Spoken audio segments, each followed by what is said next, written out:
Hola, ¿qué tal amigos? Espero que se encuentren muy bien. El día de hoy vamos a abordar unos temas bastante interesantes, entonces vamos a comenzar.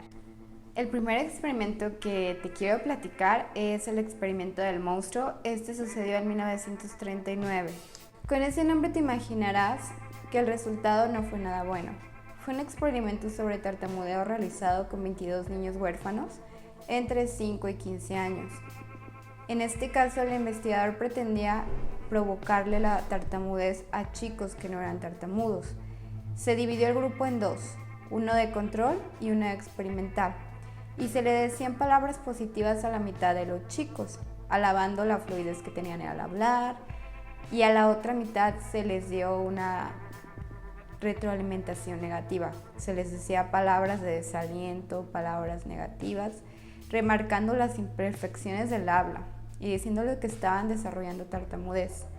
Muchos de los niños de habla normal que recibieron terapia negativa en el experimento sufrieron efectos psicológicos negativos y algunos problemas del habla retenidos por el resto de sus vidas. La verdad me pareció bastante sorprendente este experimento debido a que a estos adolescentes, a estos niños, se les provocó problemas del habla cuando no los tenían.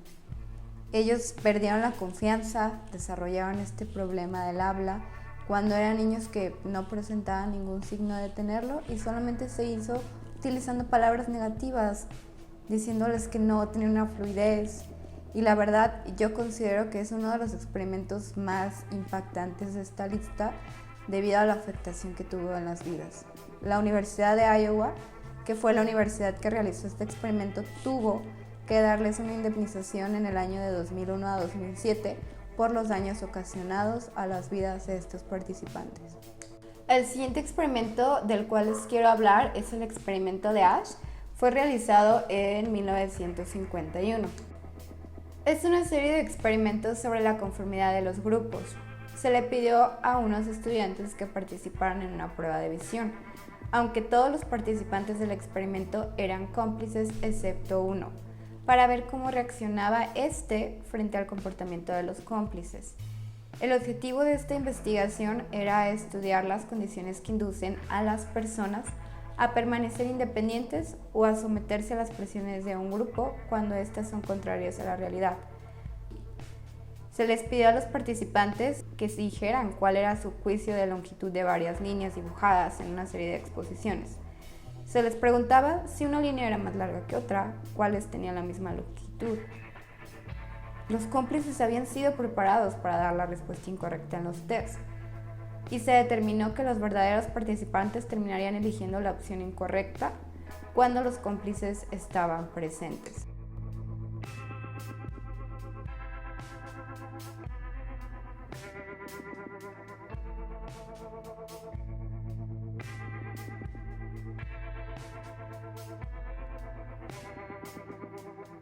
Lo impactante de este experimento de Asch es que podemos ver cómo nosotros, como parte de la sociedad, intentamos seguir un grupo. En este caso, con este experimento, por ejemplo, la línea larga era la línea 3, entonces todos tenían que haber dicho 3 porque era la respuesta correcta, pero se les había pedido que dijeran 2.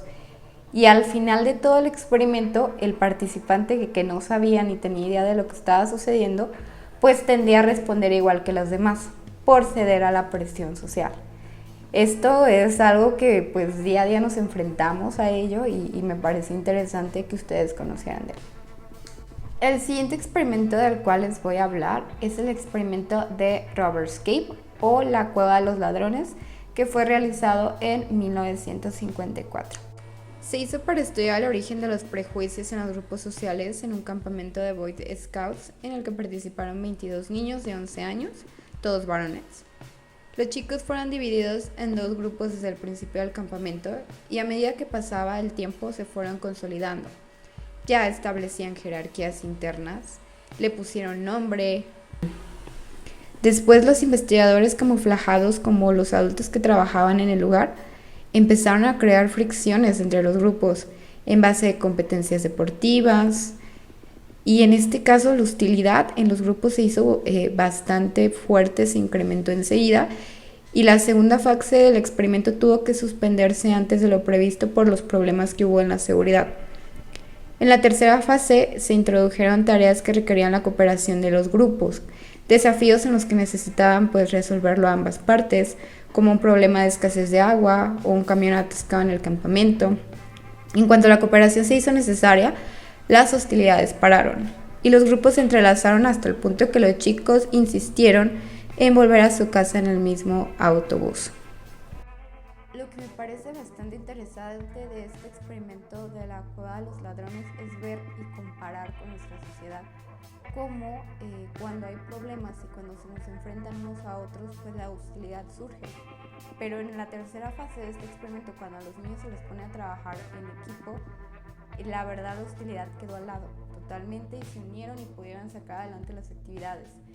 Sí fue peligroso, ¿por qué? Porque la hostilidad llegó a tal punto en que la seguridad de los niños ya se veía implicada. En este tipo de experimentos lo ideal, como aquí, fue parar la segunda fase y pasar directamente a la tercera, pero si nos ponemos a pensar en este experimento y compararlo como es nuestra vida diaria, nuestra vida cotidiana, podemos encontrar afinidades.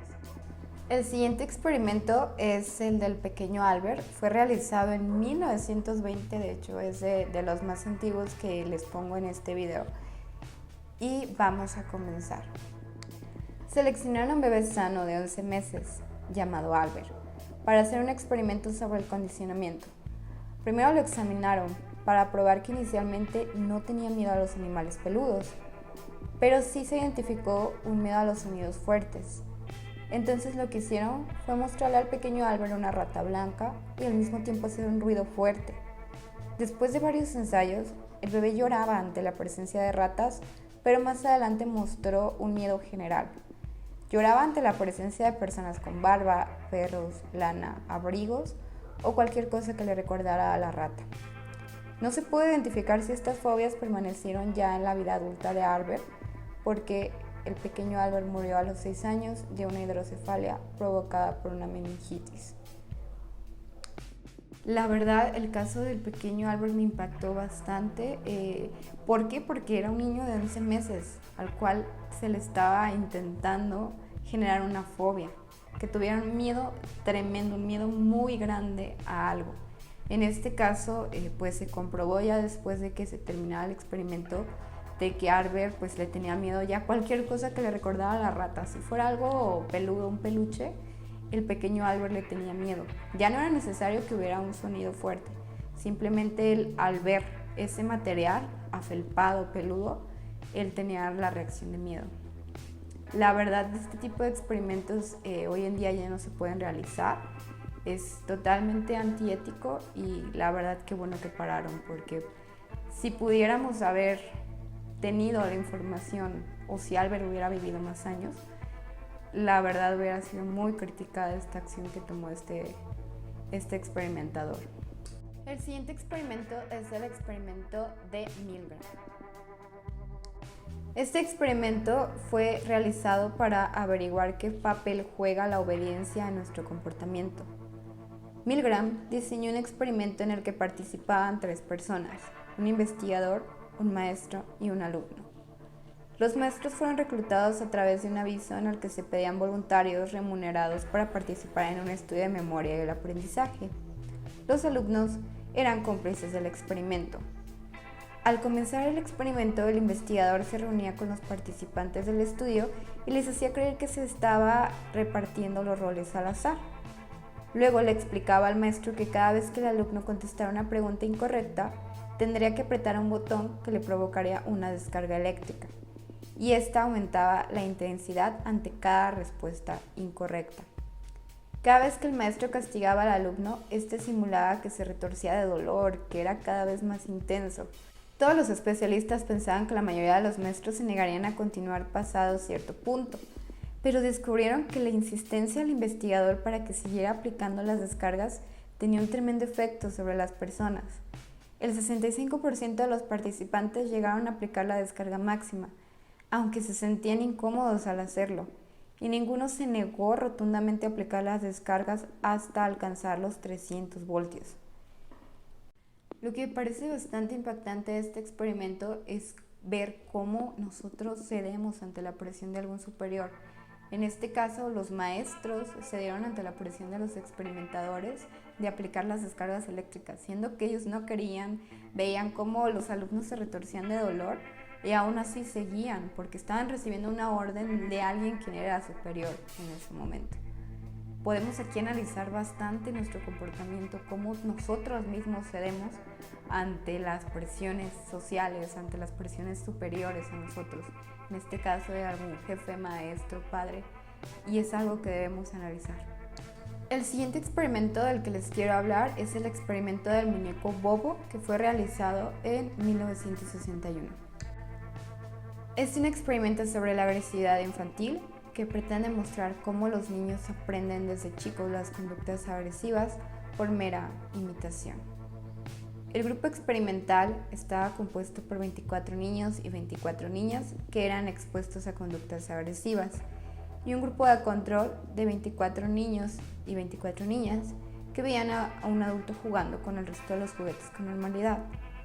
El experimento demuestra que las personas no solo aprenden por ser recompensadas o castigadas, sino que también pueden aprender al ver a alguien ser recompensado o ser castigado. Este sería aprendizaje por observación.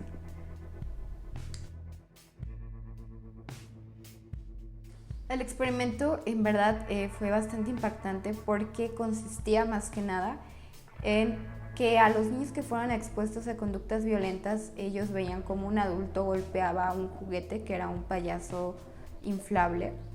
La persona lo golpeaba, lo tiraba, lo aventaba y los niños solo observaban. ¿Qué pasó después?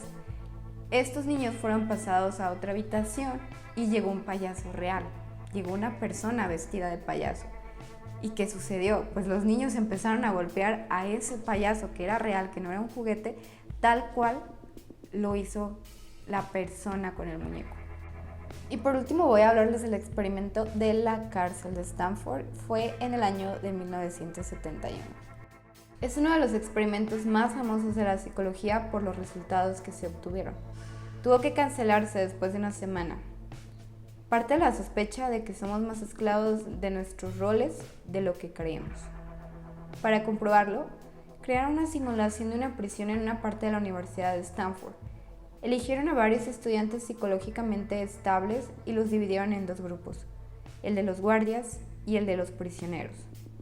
Ellos tenían que comportarse según el papel que se les había asignado, sumado a una serie de aspectos creados para provocar diferencias. Por ejemplo, los guardias tenían más privilegios y uniformes elegidos por ellos, mientras que los prisioneros eran llamados por números y llevaban cadenas en los tobillos. Los guardias podían hacer lo que quisieran, excepto ejercer violencia física. El objetivo era atemorizar y llevar a la subordinación extrema a los prisioneros. Al poco tiempo, los guardias se tomaron tan en serio su papel que hacían horas extras voluntariamente e idearon 1000 formas terribles de castigar y someter a los reclusos. Los obligaban a hacer ejercicios, no les daban comida y a muchos los forzaban a estar desnudos. Algo que sorprendió también fue el hecho de que los investigadores no cancelaran antes el experimento y como se familiarizaron tan rápido con la situación, incluso a veces avivaban para ver qué pasaba. Este experimento demostró que un rol y cierto ambiente podrían convertirnos en alguien que jamás imaginamos, sádico, sumiso o simplemente alguien pasivo que no ve lo horrible de lo que está pasando a su alrededor. Lo que me parece bastante interesante y impactante de este experimento fue la duración.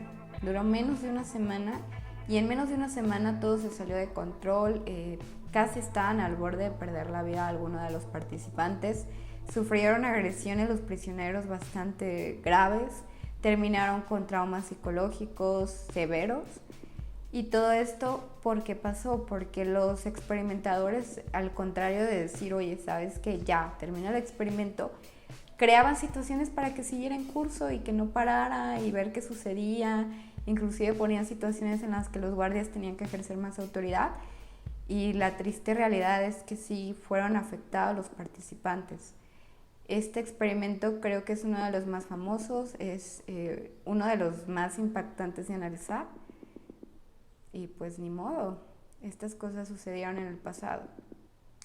Por el momento esto sería pues todo, espero que estos experimentos te hayan dejado pensando, te hayan impactado tanto como me impactaron a mí cuando yo investigué acerca de ellos. Si te gustaría que habláramos algo más acerca de psicología, por favor déjame en los comentarios de qué temas te gustaría que habláramos y por favor no se te olvide darle like y suscribirte.